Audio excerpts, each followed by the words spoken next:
মুখ্যমন্ত্রীর নির্দেশের পর রথ উৎসব শান্তিপূর্ণভাবে সম্পন্ন করতে তৎপর পুলিশ প্রশাসন। সেই মোতাবেক শেষ মুহূর্তে ইটাহার ব্লকের বিভিন্ন রথ উৎসব কমিটির সামগ্রিক প্রস্তুতি সহ পুলিশি নিরাপত্তা বিষয় খতিয়ে দেখতে একযোগে মাঠে নামল রায়গঞ্জ পুলিশ জেলার উচ্চপদস্থ পুলিশ কর্তারা।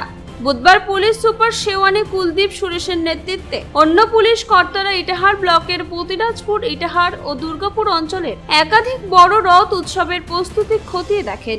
মূলত দুর্গাপুর অঞ্চলের ভেন্ডাবাড়ি এলাকায় উমা মন্দির সহ ব্লকের বিভিন্ন রথ উৎসবের প্রস্তুতি, শোভাযাত্রার রুট, পুলিশি নিরাপত্তা, যানজট নিয়ন্ত্রণ সহ একাধিক বিষয় খতিয়ে দেখেন পুলিশ সুপার। পাশাপাশি জেলা পুলিশের উচ্চপদস্থ কর্তারা কথা বলেন বিভিন্ন রথ উৎসব কমিটির সদস্যদের সঙ্গে। প্রশাসনের পক্ষ থেকে প্রত্যেক উদ্যোক্তাদের পুলিশ প্রশাসনের সঙ্গে সহযোগিতা করে রথ উৎসব পালনের নির্দেশ দেওয়া হয়। আমরা তাদের পাশে আছি। পুলিশ প্রশাসন সূত্রে জানা গিয়েছে, রথযাত্রা শান্তিপূর্ণভাবে সম্পন্ন করতে সামগ্রিক নিরাপত্তা, রুট ম্যাপ, ট্রাফিকিং সহ নানান বিষয় খতিয়ে দেখতে আজকের এই পরিদর্শন।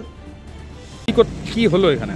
আজকে আমাদের এসপি সাহেব মাননীয় ওনারা এসেছিলেন পরিদর্শন করতে। সমস্ত রাস্তা তারা পরিদর্শন করলেন, খুব সুন্দরভাবে বুঝিয়ে দিলেন যাতে সহজভাবে আমরা সেই কালকের এই যাত্রা সম্পন্ন করতে পারি। আজকে কোথায় এসেছিল এটা? আজকে উমা মন্দিরে এসেছিল, দেখে গেলেন? উমা মন্দির সব দেখে গেলেন। আইসি ছিল উজ্জ্বল বাবু।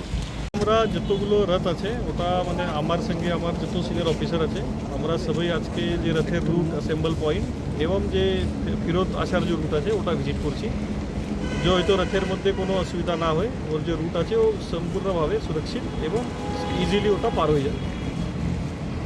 ইটাহার থেকে দিবাকর মজুমদারের রিপোর্ট, কুলিক নিউজ।